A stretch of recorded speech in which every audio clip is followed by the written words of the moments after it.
So this one is right hand rule number 3. My charge is positive, so that's good. And that's going to the left, and then the magnetic field is going into the page. So my index finger is to the left. My middle finger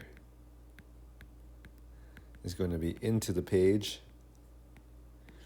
And then I do that with my right hand, and I see which way my thumb sticks out after that.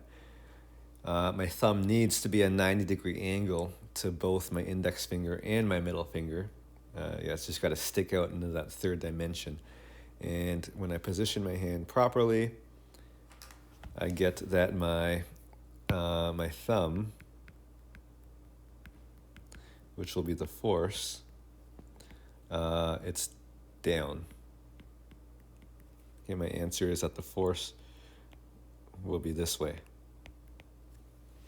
Okay, so this particle, it will feel a force going down. It's only going to last for an instant because as soon as it changes its velocity, then I have to apply my right hand rule all over again to find the new direction of the force.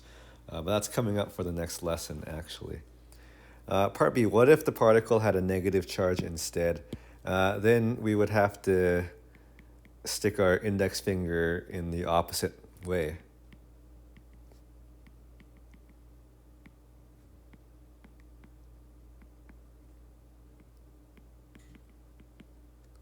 We would have to stick our index finger in the opposite way.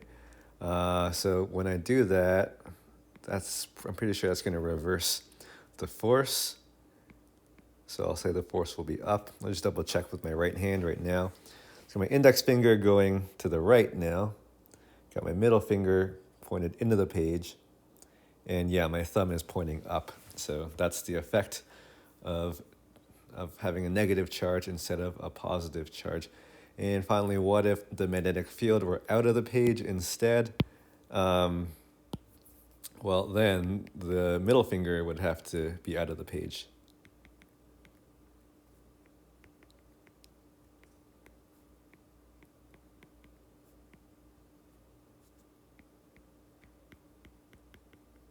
And that's basically going to cause the direction of the force to reverse as well.